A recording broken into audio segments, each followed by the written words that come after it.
ವಿಧಾನಸಭಾ ಕಲಾಪಕ್ಕೆ ಆಗಮಿಸಿದ ಸಿದ್ದರಾಮಯ್ಯ. ಚುನಾವಣೆ ಪ್ರಕ್ರಿಯೆ ಮುಗಿದ ಬಳಿಕ ಸಿದ್ದು ಆಗಮನ. ಅಧಿವೇಶನ ಕೊನೆಯ ಸಾಲಿನಲ್ಲಿ ಕೂತ ಮಾಜಿ ಸಿಎಂ.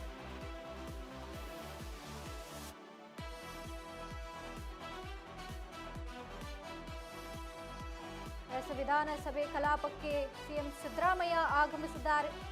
ಚುನಾವಣೆ ಪ್ರಕ್ರಿಯೆ ಮುಗಿದ ಬಳಿಕ ಸಿದ್ದು ಆಗಮನವಾಗಿರುವಂಥದ್ದು. ಇನ್ನು ಅಧಿವೇಶನ ಕೊನೆಯ ಸಾಲಿನಲ್ಲಿ ಕೂತಿದ್ದಾರೆ ಮಾಜಿ ಸಿಎಂ ಸಿದ್ದರಾಮಯ್ಯ ಅವರು. ನಿನ್ನೆ ಕಲಾಪಕ್ಕೆ ಗೈರಾಗಿದ್ರು. ಇಂದು ಸಭಾಪತಿ ಚುನಾವಣೆ ಬಳಿಕ ಈ ಕಲಾಪಕ್ಕೆ ಹಾಜರಾಗಿರುವಂಥದ್ದು.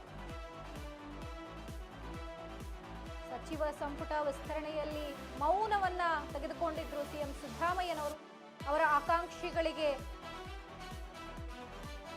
ಸಚಿವ ಸಂಪುಟ ಸಿಕ್ಕಿಲ್ಲ ಅಂತ ಹೇಳಿ, ಸಚಿವ ಸ್ಥಾನ ಸಿಕ್ಕಿಲ್ಲ ಅಂತ ಹೇಳಿ ಇದೇ ಕಾರಣಕ್ಕೆ ಬೇಸರ ಕೂಡ ವ್ಯಕ್ತಪಡಿಸಿದ್ರು.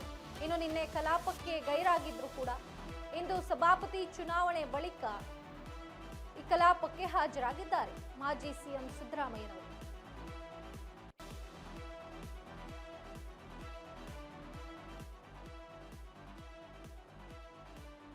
ಅಧಿವೇಶನದ ಕೊನೆಯ ಸಾಲಿನಲ್ಲಿ ಕೂತಿದ್ದಾರೆ.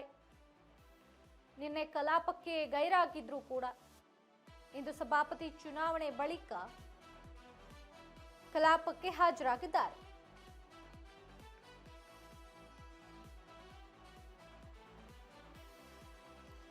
ವಿಧಾನಸಭಾ ಕಲಾಪಕ್ಕೆ ಆಗಮಿಸಿದ್ದಾರೆ ಸಿದ್ದರಾಮಯ್ಯನವರು. ಇನ್ನು ಚುನಾವಣಾ ಪ್ರಕ್ರಿಯೆ ಮುಗಿದ ಬಳಿಕ ಸಿದ್ದು ಆಗಮನವಾಗಿರುವಂಥದ್ದು. ಅಧಿವೇಶನದ ಕೊನೆಯ ಸಾಲಿನಲ್ಲಿ ಕೂತಿದ್ದಾರೆ ಮಾಜಿ ಸಿಎಂ ಸಿದ್ದರಾಮಯ್ಯ. ಇನ್ನು ನಿನ್ನೆ ಕಲಾಪಕ್ಕೆ ಬಂದಿರಲಿಲ್ಲ, ಅವರು ಗೈರಾಗಿದ್ರು. ಇವತ್ತು ಸಭಾಪತಿ ಚುನಾವಣೆಯ ಬಳಿಕ ಈ ಕಲಾಪಕ್ಕೆ ಬಂದಿದ್ದಾರೆ, ಹಾಜರಾಗಿದ್ದಾರೆ. ಇನ್ನೂ ಬೇಸರದಲ್ಲೇ ಇರುವಂತೆ ಕಾಣ್ತಾ ಇದೆ ಸಿಎಂ ಸಿದ್ದರಾಮಯ್ಯನವರ ನಡೆ ನೋಡಿದಾಗ. ನಿನ್ನೆ ಕಲಾಪಕ್ಕೆ ಕೂಡ ಗೈರಾಗಿದ್ರು. ಇಂದು ಸಭಾಪತಿ ಚುನಾವಣೆಯ ಬಳಿಕ ಹಾಜರಾಗಿದ್ದಾರೆ.